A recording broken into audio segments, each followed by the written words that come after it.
Salam semua pendengar, kita berjumpa lagi ya. Baik, tuan-tuan dan puan-puan, pada posting kali ini izinkan saya ya untuk mengulas semula secara ringkas ya, atau summarize ya, kelima-lima faktor utama yang menyebabkan perniagaan kecil ya, terutama yang mikro dan kecil dan sederhana gagal, berpunca dari kegagalan mengurus keuangan perniagaan mereka. Mengurus keuangan. Jangan salah faham. Banyak sebab-sebab lain perniagaan boleh gagal. Yang tidak faktor keuangan ya. Tapi contoh macam kekurangan pekerja atau lokasi tak strategik contoh. Tapi yang 5 faktor ini adalah 5 faktor yang berkaitan dengan kegagalan mengurus keuangan perniagaan. Jadi saya nak ulas balik yang kelima-lima secara ringkas ya. Nombor 1, lemah dalam mengurus aliran tunai, your cash flow. Saya terangkan sebelum ni ya. This is the number 1 killer. Antaranya tidak melakukan apa-apa ramalan aliran tunai. Jadi tanpa ramalan ni dia tak ada sumber rujukan. Tak tahu duit keluar bila, duit masuk bila dalam tempoh mungkin 1 hingga 3 bulan yang akan datang. Dah lah tak ada rujukan. Ada tu tidak memantau duit keluar masuk secara harian langsung. Ini pun satu masalah juga. Tak tahu. Dia bagi orang lain uruskan duit keluar masuk dia. Yang ketiganya, lambat kutip hutang dari penghutang atau customer. Ramai pula tu ada yang dah lah lambat bayar, ada yang tak bayar langsung. Jadi ini akan menyebabkan aliran tunai itu lemah ya. Dan ada juga yang duit tu terikat banyak dengan stok. Jadi nombor 1, lemah dalam mengurus aliran tunai ya. Jadi yang kedua, apakah faktor yang kedua ya? Faktor yang kedua, kurang modal untuk kos operasi. Ini modal untuk permulaan tu terutama sekali ya.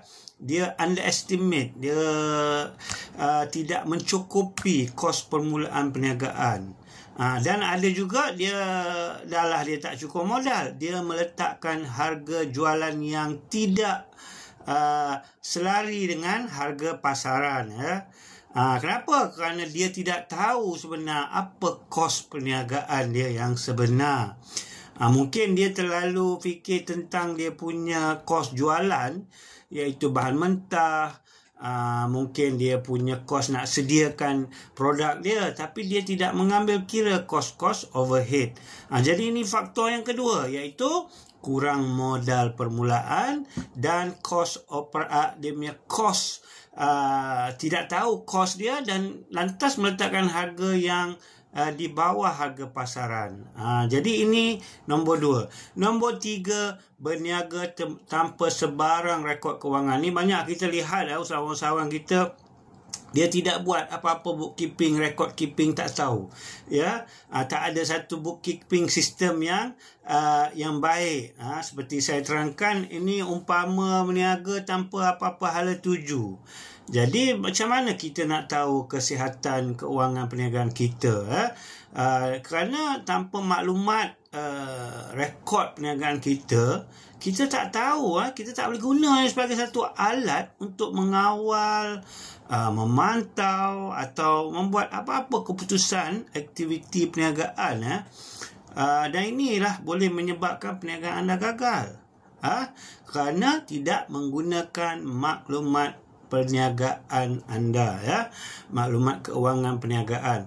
Yang keempat, pengurusan hutang yang lemah. Ini saya dah terangkan ya 2 hari lepas, di mana terlalu banyak, ada yang selalu bergantung pada hutang, dan ada juga dia tak faham hutang apa yang dia ambil, dia terma, bayaran balik, interest rate dia. Dia tidak berhubung dengan pegawai bank dia untuk mendapat produk-produk yang sesuai dengan keperluan dia ya. Jadi pengurusan hutang yang lemah juga menyebabkan peniaga-peniaga banyak terbeban dan akhirnya gagal dalam perniagaannya. Dan akhir sekali, seperti saya terangkan semalam, tidak ada sebarang wang kecemasan, no emergency fund.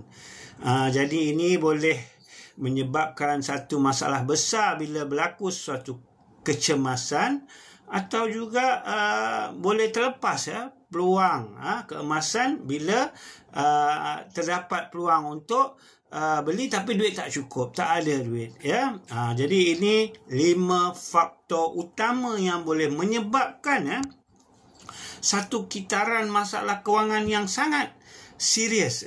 Saya bagi contoh sini. Katakanlah seorang usahawan tu dia berniaga tanpa modal yang mencukupi. Macam saya terang tadi lah, dia underestimate dia punya startup cost dia. Lepas tu dia tidak tahu sebenar cost dia, kos operasi perniagaannya. Ini menyebabkan dia ikut je harga pesaing lain. Rupanya harga dia di bawah pasaran dan terlalu rendah. Ini boleh membawa kepada kerugian kerana untung tak cukup nak cover kos-kos lain dan untuk menampung kos-kos overhead dan kos operasi yang menimbun ni, apa dia buat? Usahawan ni terpaksa berhutang. Namun tanpa pengetahuan tentang terma-terma pinjaman ni, dia mengambil hutang yang berfaedah tinggi dengan tema-tema yang ketat. Bayaran balik hutang ini pula membebankan aliran tunai mereka. Lepas tu duit masuk tak cukup nak bayar ansuran bulanan. Dalam keadaan ini apa berlaku? Mereka berniaga tidak berpandukan sebarang data atau maklumat. Tak ada rekod perniagaan. Dan tanpa rekod-rekod dan transaksi harian ini menyebabkan usahawan ni hilang kawalan perniagaan sehinggalah masalah besar tiba-tiba timbul dan ada kecemasan berlaku. Dan tanpa apa-apa reserve atau simpanan kecemasan, akhirnya perniagaan pun gulung tikar. Ini dia punya cycle. So kita nampak di sini 5 faktor ini boleh menyebabkan perniagaan itu gagal. Baik, sampai di sini saja perkongsian saya hari ini. InsyaAllah esok kita berjumpa lagi. Saya akan terangkan apakah langkah-langkah yang perlu diambil untuk mengelak kelima-lima faktor ini berlaku pada perniagaan anda. Nantikan posting saya seterusnya. Diharap para pendengar memberi support supaya channel saya ini dapat memberi manfaat kepada kita semua. Sekian, terima kasih, jumpa lagi.